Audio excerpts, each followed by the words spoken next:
The day my wife told me I would never see the children again, I did not shout. I did not throw anything. I did not threaten her. I simply nodded like a man taking a diagnosis. 2 weeks later, her boss stopped receiving payroll deposits. Not because he was fired, not because his company went under, because I made sure his salary could not reach him. I thought that would bring my wife back to the table. Instead, it was the first step in a chain of losses I still cannot fully name without feeling the taste of metal in my mouth. I am 71 years old, a grandfather. The kind of man cashiers call "sir" twice because they can tell the stiffness in my hands is not impatience, it is pain. For 38 years, I worked in corporate accounting and compliance, payroll, audits, the dull machinery that keeps people paid and lawsuits away. I used to be proud of how invisible I could make myself. Good work, done quietly. Problems prevented before they had names. I did not understand that invisibility is also how you become expendable. My wife Celia was not an accountant. She was a people person. She worked at a regional logistics company as operations coordination, which meant she kept a chaos of schedules, vendors, drivers, and last-minute emergencies from collapsing. It was exhausting, and she loved it. She loved being needed. She also loved, increasingly, being seen. Her boss, Derek Vance, noticed her early. He had the kind of smile that made you feel chosen. He could enter a room and make everyone turn their heads without lifting his voice.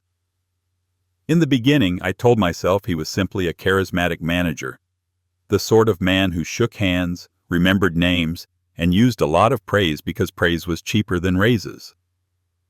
By the time I realized what he was to Celia, the relationship between my wife and my grandchildren had already become a weapon. Our daughter, Marin, had married young and divorced young. She moved back into town with 2 children, Eli and Nora, while she rebuilt her life. For a while, my house became the place where backpacks appeared on chairs and cereal disappeared faster than logic allowed.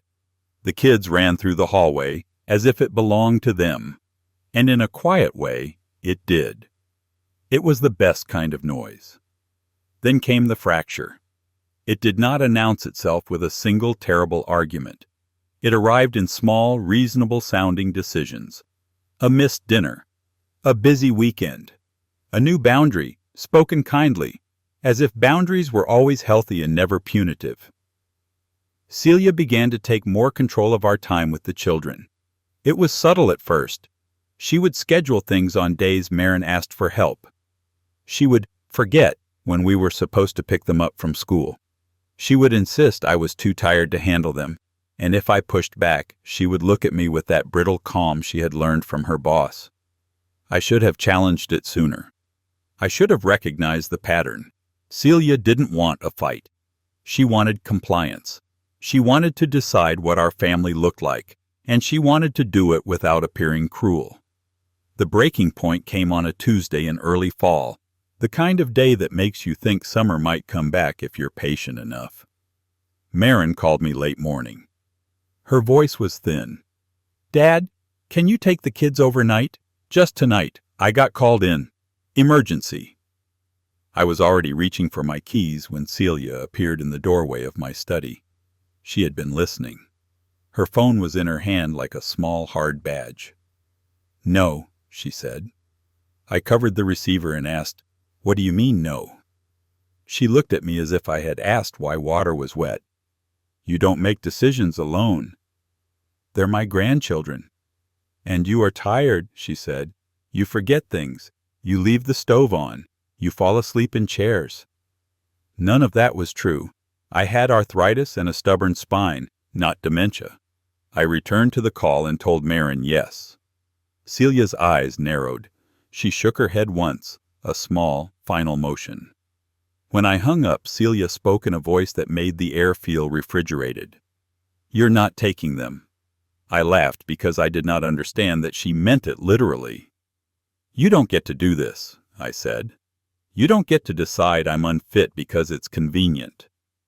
She walked closer. I saw something behind her eyes then, a cold certainty I had never seen in her when we were young. This was not the Celia I had married. This was a woman who had learned that if you hold your ground long enough, other people move. "You want to see them?" she said. "Then you stop making trouble. You stop questioning me. You stop acting like the head of this house." I stared at her. "Are you threatening me with my own family?" She did not blink. "I am protecting the children from instability." That word, instability. She did not say old. She did not say useless. She did not say, "I'm bored with you, and I found a man who makes me feel young." She used a word that sounded responsible. Then she added, "And if you keep insisting, I will tell Marin you've been forgetting things. I will tell her you shouldn't be alone with them." I felt my heart slow down, not from fear, but from a kind of stunned disgust. You would lie. I would do what's necessary.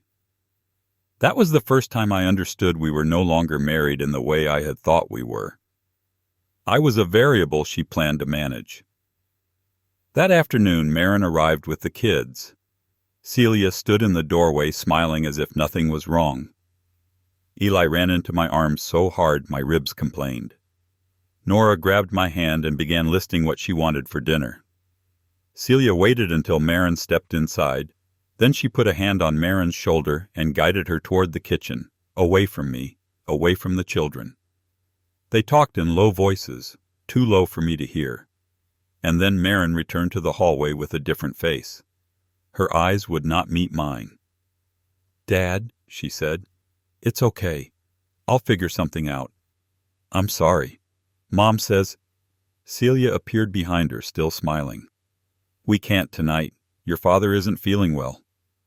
I looked at my daughter. "Marin, I am fine." Marin's mouth trembled, and I saw it. She believed her mother, or she believed that believing her mother was safer. Celia reached down and adjusted Nora's jacket. "Go on, sweetie. Daddy's waiting." Nora looked at me confused. Eli didn't understand. He thought grown-ups were playing a game and the rules were just hidden. I stepped forward and Celia's hand rose, not to strike me, but to stop me. A barrier, a bouncer at the door of my own life. "Not today," she said softly. Marin ushered the children out. Eli turned back and waved, the way he always did. Nora didn't wave. She just stared. That stare stayed with me long after the door closed. When the car pulled away, I heard my wife exhale as if she had just completed a difficult task at work. I said, very quietly, "You use them." Celia walked past me as if I were furniture. "Don't be dramatic." That night I slept in my study because the idea of lying beside her made my skin crawl. The next morning I called Marin. She did not answer. I texted, no reply. I called again, and this time it rang once and went to voicemail, as if my number had been sent into a separate category. By noon, a message arrived from Marin. It was short and careful, the kind of message people send when they have been coached. "Dad, I love you. But Mom told me some things and I need space. Please don't come over. Please don't call the kids right now." I sat staring at those words until my coffee turned cold. Space. Right now. The language of temporary cruelty. A pause that can become permanent if you allow it. I did not know what Celia had told her. I only knew the result. My wife had cut the cord between my heart and the only part of the future I cared about. That day, while I was still trying to understand how a marriage turns into a custody battle without a divorce, Celia came home earlier than usual. She was wearing a blouse I had not seen before, the kind with a neckline designed to invite compliments without appearing indecent. She placed her purse on the counter and said, "We need to talk about boundaries." I almost laughed again, but it died in my throat. "Give me my family back," I said. Celia's expression did not soften. "You don't own them." "I don't own them," I repeated, tasting the bitterness. "But I love them, and you're using them to punish me." She took a long sip of water. "I'm using them to keep things stable." "Stable for who?" She hesitated just enough to answer truthfully without meaning to. For everyone. Everyone. Not me, not the children. Everyone meant her. Everyone meant the life she was building that did not include my voice. I looked at her and said, "This is Derek." Her eyes flashed. "Do not start." So it's true. She set the glass down too hard. He respects me. He values my work. He doesn't question every decision I make. And he's telling you what to do with my grandchildren? Celia's voice dropped. You don't know what you're talking about. But I did. I knew because I had watched her change. I knew because I had seen her begin to dress differently on days she had late meetings. I knew because she had started guarding her phone like it contained her pulse. Most of all, I knew because of the way she spoke now, like a manager negotiating with a difficult employee. I leaned forward. Celia, if you're having an affair, we deal with that, but you do not use the children to control me. She stood up straight. I am not having an affair. She said it the way liars do, as if volume can replace truth. Then she added, and you will not see them until you stop interfering in my life. There it was, spoken cleanly. She forbade me from seeing the children. It felt unreal, like someone telling you the air is now illegal. On what authority? I asked. Mine, she said. And Marin's? She agrees. I stood as well. My knees cracked. I hated that they cracked, as if my body wanted to underline my age. You can't do this, I said. I already did. Then Celia walked out of the kitchen, picked up her keys, and left again. She didn't even wait for my reaction. She didn't need it. I spent the rest of that day calling, texting, and then forcing myself to stop. I sat in my study and tried to lay the situation out like an audit. Facts. Variables. Motives. Leverage. The problem was that love doesn't fit in columns. If Celia had simply demanded a divorce, I would have been devastated, but I would have understood the battlefield. Courts, lawyers, assets, time with family. Instead, she demanded something more perverse. Silence. Acceptance. The surrender of my dignity in exchange for the possibility of being permitted access to children who already belonged in my arms. I began to see what she thought she was doing. She believed I was too old to fight. She believed I would accept any condition to see Eli and Nora again. And she was almost right. That is the most shameful truth I can admit. For 2 days I considered apologizing for things I had not done. I considered telling her she was right about my instability just to open the gate. Then, on the 3rd day, I received an email by accident. Celia and I shared an old printer scanner setup that still routed some documents through my inbox. Most of the time it was harmless. Shipping labels, meeting agendas, forms. This time it was a PDF attachment with the subject line, Q4 Discretionary Adjustment. It was sent from Derek Vance to Celia's personal email address. Not her company email. Personal. The message body was short. Make sure this gets processed before Friday. I need my number to reflect the new arrangement. You'll be taken care of. No signature. No pleasantries. Just expectation. Attached to it was a payroll adjustment request, with Derek's salary line item highlighted. A discretionary bonus, not tied to performance metrics. It was the kind of thing you could do when you controlled the process, the kind of thing you could hide if your payroll oversight was weak. At the bottom was a note from Celia, written like a reassurance. Already done. And yes, I handled the situation at home. He won't be a problem. He, not my name, not my husband. A problem. I stared at that email until my eyes watered. Not from sadness, from rage so cold it felt like clarity. It wasn't only an affair. It was a conspiracy of convenience. Derek needed Celia. Celia needed Derek's validation. And I was being removed from the equation, the way you remove a redundant system to save cost. I printed the email. I made a copy. I sat very still and listened to my own breath. Then I did what I had done my entire life. I looked for the mechanism. Payroll is not magic. It is a chain of permissions. People believe salaries appear because they always have, the way people believe water comes from a faucet. But behind that faucet are valves and locks. The company Celia worked for used a third-party payroll processor. The company had an internal compliance line for financial irregularities. They also had a policy that payroll changes above a threshold required additional review. Most companies had policies like that. Most companies relied on employees ignoring them.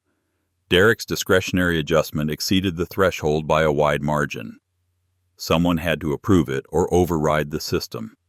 Celia had access. Derek had authority. Both had motive. I could not hack anything.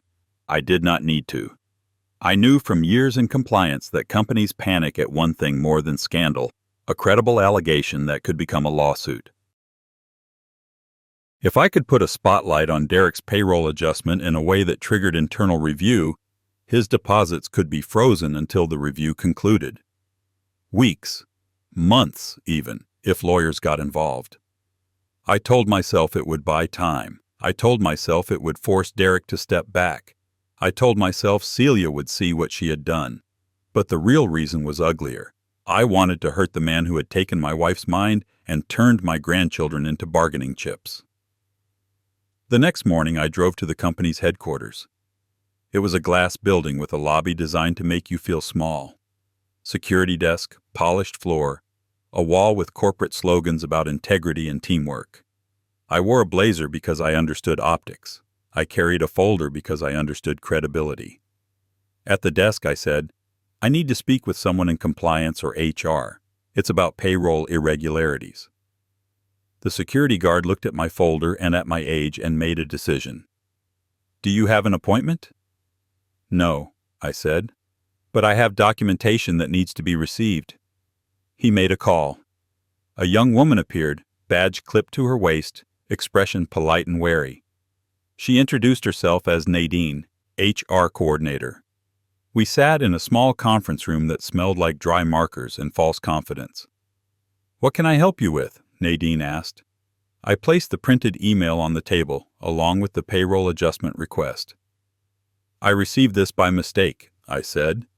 "It routed through a shared printer account. I believe it indicates misconduct involving executive compensation. I'm providing it to you so the company can review it." Nadine's eyes moved across the page. Her posture changed. She stopped seeing me as a confused old man and started seeing me as a risk. "Where did you get this?" she asked again, sharper. I told her the truth. She asked questions. I answered. I did not mention my wife forbidding me from seeing the children. I did not mention the personal war. I framed it as a compliance concern. Nadine said, "I'm going to bring someone else in." A man in a suit entered 10 minutes later. He introduced himself as Clayton, in-house counsel. His smile did not reach his eyes. "Mr. Hale," he said, reading my name from the paper I had signed. "Thank you for bringing this forward." He asked for the originals. I gave him copies and told him I kept the originals, a habit formed by decades of mistrust. He didn't like that, but he hid it. "We take allegations seriously," Clayton said. "However, I need to ask, do you have any personal disputes with Mr. Vance or Ms. Hale?" There it was, the blade wrapped in velvet. I met his gaze. "My interest is that your company follows policy." Clayton held my eyes for a moment and then nodded. "Understood." He escorted me out himself. As I walked to my car, the autumn sunlight looked too bright, like the world was refusing to match what I had done. On the drive home, I felt something close to triumph for the first time in days. It was quiet, but it was there. The mechanism was engaged. The machine would do what machines do. That evening, Celia arrived home in a storm. She didn't speak at first. She slammed her purse onto the counter. She paced once, as if the kitchen was too small to hold her anger. Then she turned toward me, face flushed, and said, "What did you do?" I kept my voice even. What are you talking about? She stepped closer. Do not do that. Do not pretend. Derek called me. Payroll is being reviewed. They froze adjustments. They're asking questions. He is furious. I said, I reported a payroll irregularity. Celia stared at me as if I had committed a crime in her living room. You had no right. He had no right to use you, I said, and you had no right to use the children. Her mouth opened, then closed. For a second I thought she might feel shame. Instead she laughed, sharp and short. So this is what this is. You're punishing him because you think he's the reason Marin wants space. I leaned forward. Did you tell Marin I'm unstable? Celia's eyes flicked away for a fraction of a second. That was answer enough. You lied, I said. I did what I had to, she snapped. The kitchen felt like it had shrunk. The space between us was filled with years that had been erased. Celia lifted her phone. Do you know what you've done? Derek is going to come after you. I heard myself ask, and you're on his side. Celia's expression hardened. I'm on my own side, for once. That was the moment the marriage died, not with screaming, but with the simple admission that she no longer considered us a unit. I expected Derek to retaliate in the way men like him do, with money, with influence, with quiet threats. What I did not expect was how quickly he could turn my own action into a weapon against me. The next day, a uniformed officer arrived at my door with a folded paper. Celia stood behind him. The officer said, Mr. Hale, you've been served with a temporary protective order. My first thought was absurd. Protective from me? I had not laid a hand on anyone. I had not threatened anyone. I had not even raised my voice in days. Then I read the allegations. Harassment, intimidation, coercion, an attempt to interfere with employment, an unstable elderly man making erratic threats. There were dates and times listed, some real, some twisted. My visit to the headquarters became stalking. My compliance report became blackmail. My printed email became theft. Celia's signature was on a supporting statement.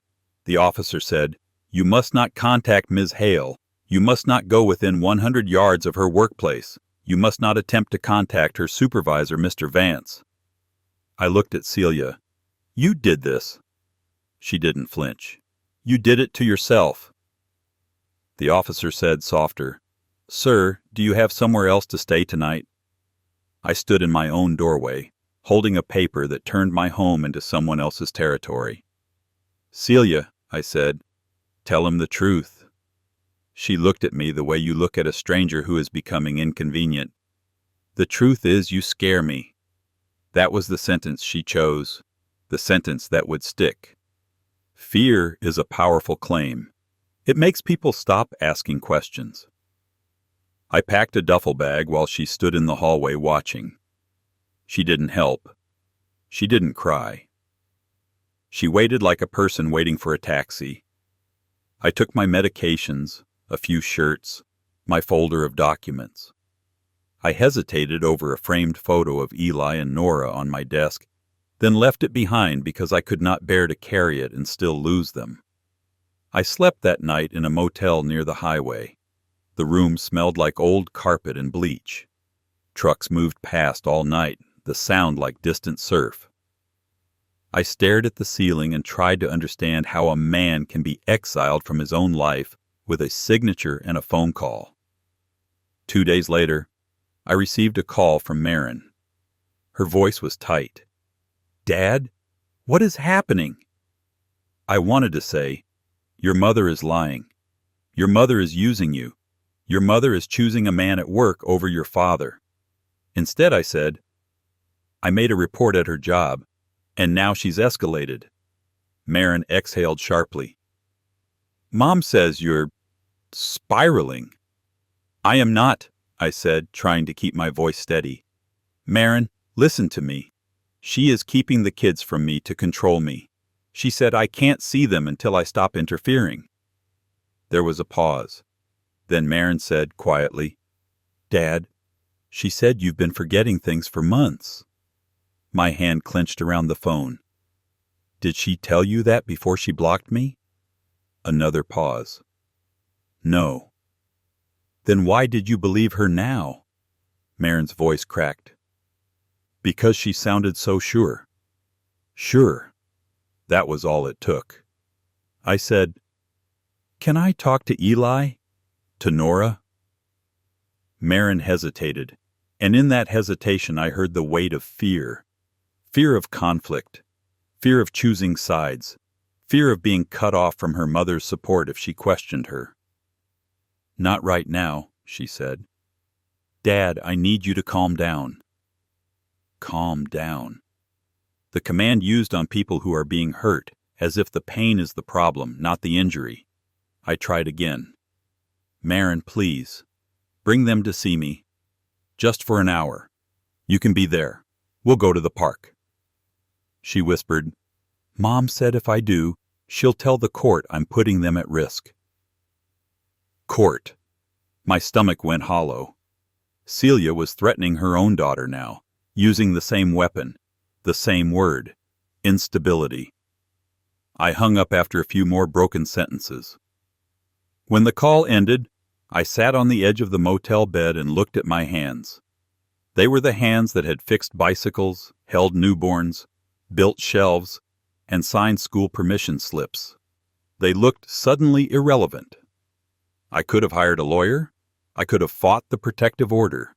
I could have filed for divorce, demanded discovery, forced depositions. But legal fights are not only about being right. They are about endurance. They are about money. They are about time. And time was already being used against me. Derek understood that better than I did. A week after I reported the payroll issue, I received another document, this one from the company's counsel. It stated that the payroll matter had been reviewed internally and found to be within company policy, and that my acquisition of internal emails constituted unlawful possession of proprietary communications. They demanded I return all copies and cease defamatory communication. It was written in clean, confident language, the kind of language used by organizations that assume they will win. I knew what it was, a warning shot, a way to make me back down. I also knew it was partially true. I had printed an email that was not intended for me.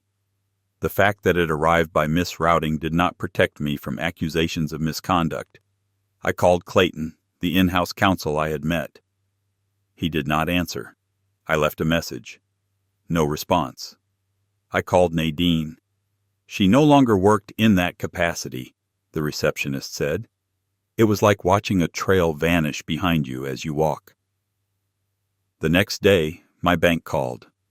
"Mr. Hale," the representative said, "we've received a notice regarding a pending dispute. There may be a freeze placed on a joint account." Joint account. Celia was moving money.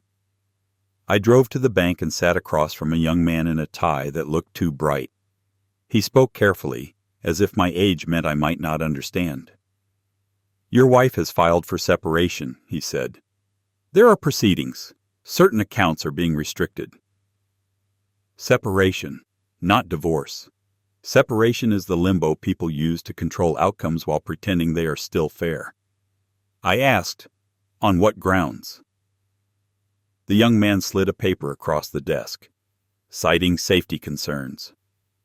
Safety, again. I left the bank and sat in my car with the engine off.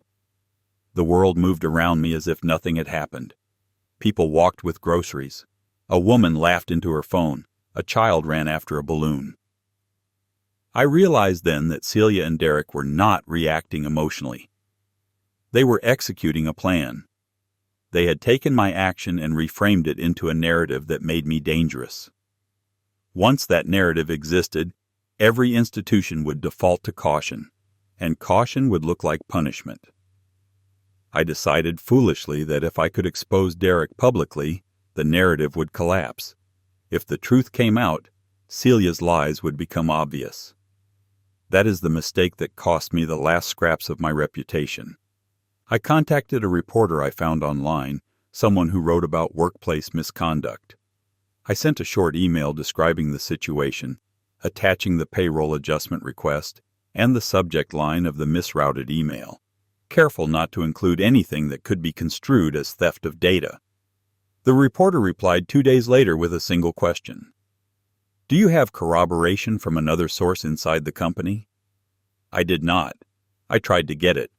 I called an old acquaintance who once worked in payroll systems. I asked if he knew anyone at Celia's company. He didn't. I drove to the company again, thinking perhaps someone would speak to me if I asked politely. I did not get past the lobby. Security recognized me now. My name was likely in a file. They told me I was trespassing. They told me to leave. When I didn't move quickly enough, they called the police. A different officer arrived this time, more impatient. He asked if I had violated the protective order by coming to the workplace. I said, honestly, I did not know it covered the building. He said, it covers the building. He told me to leave. He told me if I returned, I would be arrested. As I walked out, I saw Derek through the glass wall of an interior office. He was standing, speaking to someone with animated confidence. He caught sight of me and smiled. Not a friendly smile, a satisfied one. He wanted me to keep pushing. He wanted me to look unstable. I went back to the motel, sat at the small table, and began to write down every interaction, every date, every statement.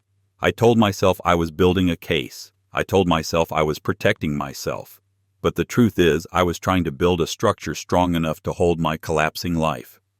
Celia filed for exclusive use of the home. She claimed she felt unsafe. She claimed I had interfered with her employment and threatened her livelihood. In the paperwork, there were phrases that made my skin crawl. Erratic behavior. Unpredictable. Obsessive. The court granted temporary orders quickly. Temporary is the word people use to make cruelty seem reasonable. I was ordered to stay away from the house. I was ordered to communicate only through attorneys.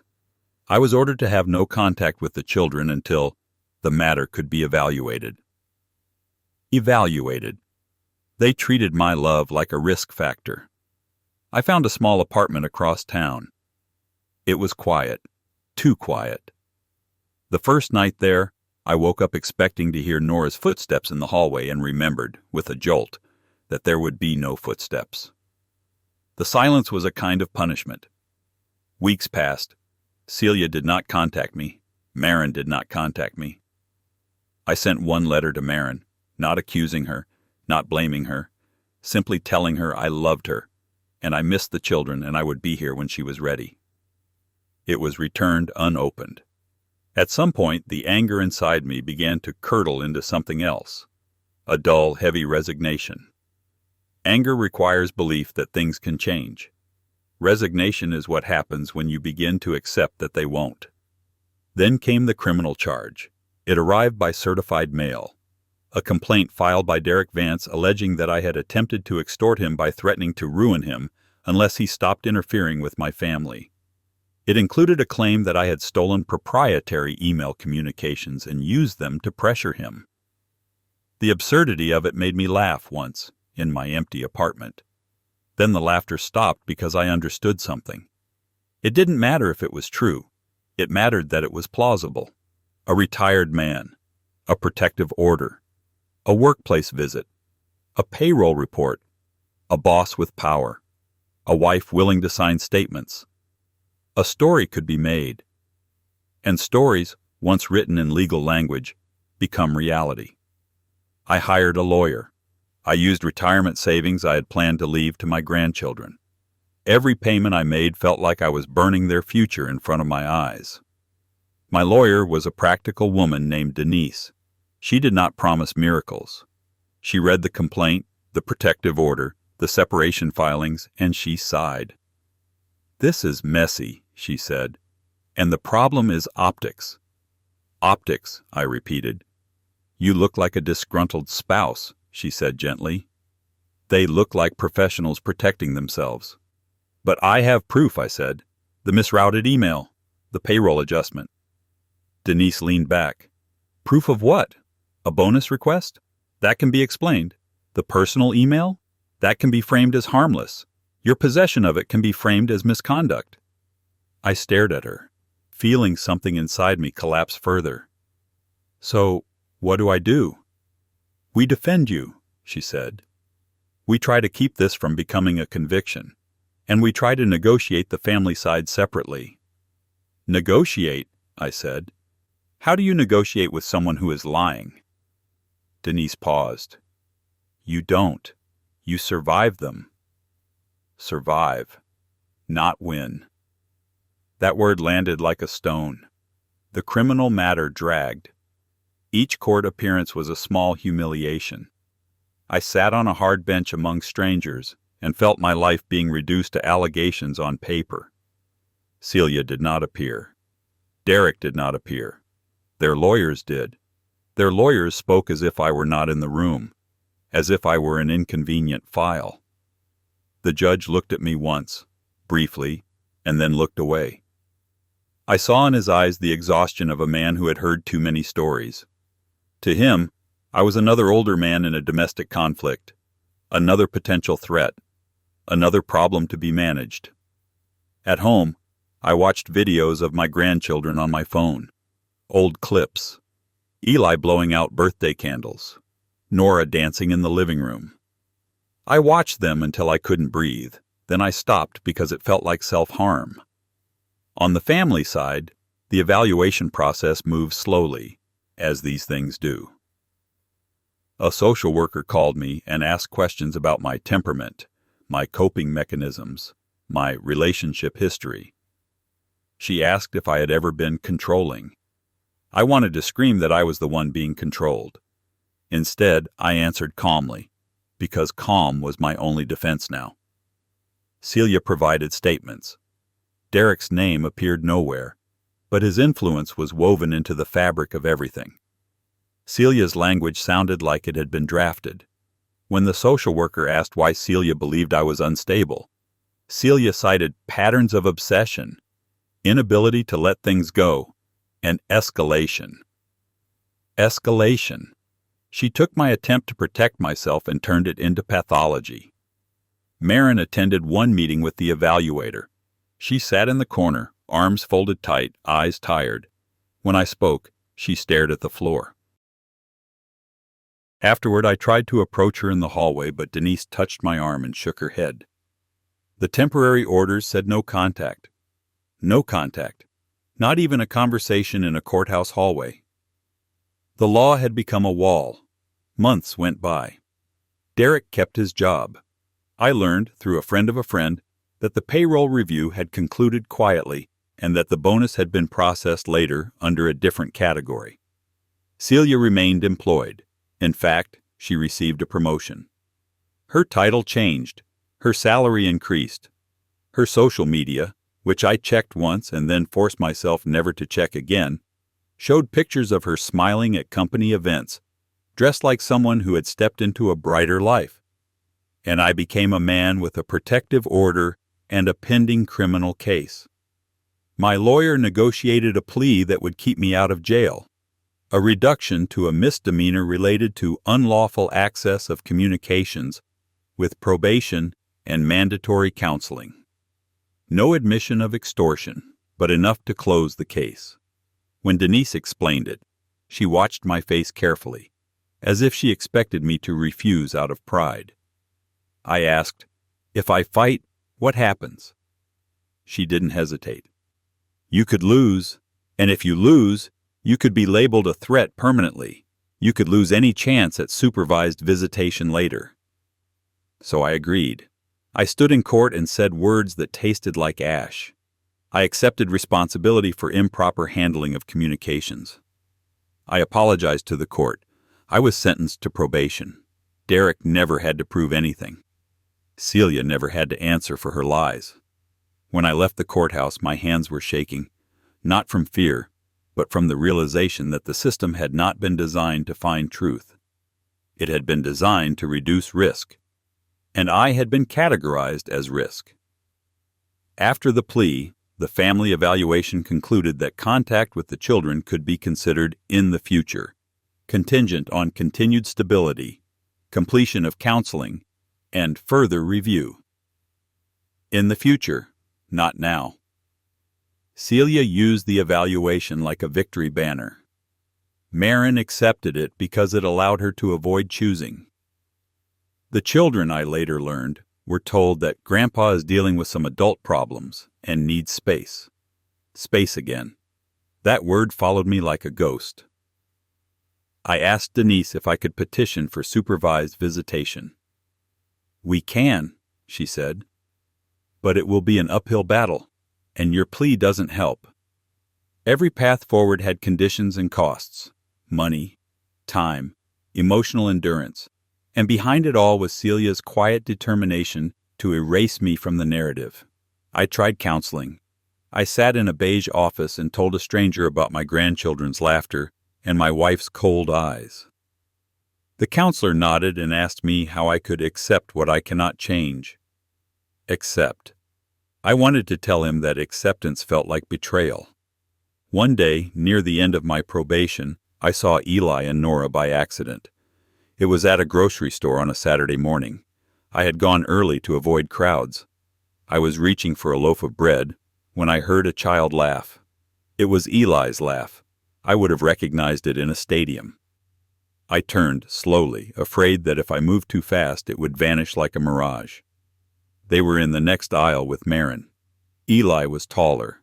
Nora's hair was longer. They were looking at cereal boxes, arguing about which one had the better prize. For a second, my mind refused to accept it. It felt like seeing someone you thought was dead. My body moved before my caution could catch it. I stepped into the aisle. "Marin," I whispered. Marin froze. Her eyes widened. Eli turned toward me, and for a heartbeat his face lit up with recognition. "Grandpa?" he said. Nora looked up, and her expression was uncertain, as if she remembered me through fog. I took one step forward and stopped, because the protective order had expired but the family orders were still in place, and I knew how quickly a single misstep could become another allegation. "Marin," I said again, voice shaking now. "Please." Marin's hands tightened on the cart handle. Her face flushed. She looked over her shoulder, as if expecting Celia to appear like a shadow. "Dad," she said low, "you can't." Eli took a step toward me, and Marin quickly placed a hand on his shoulder, stopping him. The gesture was not cruel, but it was firm. It was a mother protecting her children from conflict, from risk, from her own fear. "Eli," I said, forcing my voice to stay steady, "I love you. I love you both." Eli's eyes filled with tears. Nora held her cereal box like a shield. Marin's eyes were wet too, but her voice was hard. "Please don't do this here." I looked at my grandson. "Do you remember the birdhouse we built?" Eli nodded once, a small, desperate motion. "I still have the tools," I said. If you ever want to build another one." Marin shook her head sharply, as if shaking away the possibility. "Dad, stop." Nora whispered, "Why did you go away?" The question cut through me. I felt it in my chest like a physical wound. I knelt slightly, not close, not violating space, but lowering myself to her level. "I didn't want to," I said. "I promise you, I didn't want to." Marin's face tightened. "Dad, please." And then she did the thing I will never forgive, even though I understand why she did it. She turned the cart around. Eli looked back over his shoulder as they moved away. His mouth was open as if he wanted to shout. He didn't. He just stared at me, helpless. Nora didn't look back. I stood in the cereal aisle holding a loaf of bread, feeling like a man who had been erased while still alive. When I got to my car, I sat behind the steering wheel and wept until my eyes burned. Not the quiet tears of sadness, the ugly kind. The kind that makes you feel ancient. That night, Marin texted me. "Dad, I'm sorry. You scared me today. Please don't approach us again. I'm trying to protect the kids. Protect. Again. I wanted to write back 1,000 things. I wanted to tell her her mother was the one who had weaponized fear. I wanted to tell her Derek's name. I wanted to tell her she was being used. But I saw, in that grocery store, how deeply the narrative had sunk into her, how thoroughly my role had been rewritten from grandfather to risk. So I typed one sentence. I understand. I love you. And then I deleted her number from my favorites so I wouldn't call in a moment of weakness. The divorce came later, finalized quietly, like a form being processed. Celia kept the house. I kept my apartment and what remained of my savings. The judge spoke to us like we were two adults ending a chapter, not like we were a family severing a limb. Celia never looked at me during the hearing. Afterward, outside the courthouse, she walked past me with Derek. Yes, Derek. He wasn't supposed to be there. He didn't have to be there. He chose to be there. He held the door for her. He touched the small of her back as she stepped down the stairs. Celia smiled at him, bright and open, the way she hadn't smiled at me in years. They saw me. They did not stop. Derek's eyes met mine for a second. He lifted his chin, almost imperceptibly, like a man acknowledging a defeated opponent. I wanted to say something, anything, a final accusation, a curse, a truth. But truth is not a weapon when no one wants to hear it. So I stood there and watched them walk away together. Months later, I received a small envelope in the mail. There was no return address. Inside was a photograph. It showed Eli and Nora at a school event, holding certificates. Someone had circled their faces in pen. It was the kind of photo grandparents hang on refrigerators. There was a note on the back in Marin's handwriting. I thought you should have this. Please don't contact us. I hope you're okay. I held that photo for a long time. I ran my thumb over Eli's face, over Nora's hair. Then I placed it in a drawer, because looking at it felt like pressing on a bruise. People like to believe defeat is dramatic. They imagine a final scene. A man in the rain shouting into the night. A courtroom collapse. A public revelation. My defeat was quieter. It was paying rent in an apartment that never felt like home. It was walking past playgrounds and hearing laughter and feeling nothing but a hollow ache. It was checking my phone and seeing no messages. It was understanding that the mechanisms I trusted, the systems I believed in, could be bent by people with better stories and stronger allies. Celia forbade me from seeing the children, and she succeeded. Not by force, but by creating a version of reality in which keeping them from me looked responsible. I forbade her boss from giving her a salary, and I failed. Because I underestimated what power does when it feels threatened. It does not simply push back. It rewrites. In the end, Derek kept his money. Celia kept her status. Marin kept her fragile peace. And I, the grandfather who thought love would be enough to protect a bond, became a man they spoke about carefully, like a broken piece of furniture in a house they didn't want to inspect too closely. Some mornings I still wake up thinking I hear small feet in a hallway that no longer exists. Some nights I sit by my window and watch families walk their dogs, and I wonder if they know how easily a life can be dismantled without anyone raising a hand. I used to believe that if you did the right thing and kept records and stayed calm, you could fix what went wrong. Now I know that sometimes what goes wrong is not a problem to be solved. Sometimes it is a door that closes, and no matter how patiently you knock, no one opens it again. My grandpa's worst really happened. I believe him. If you want more true tales like this, hit subscribe.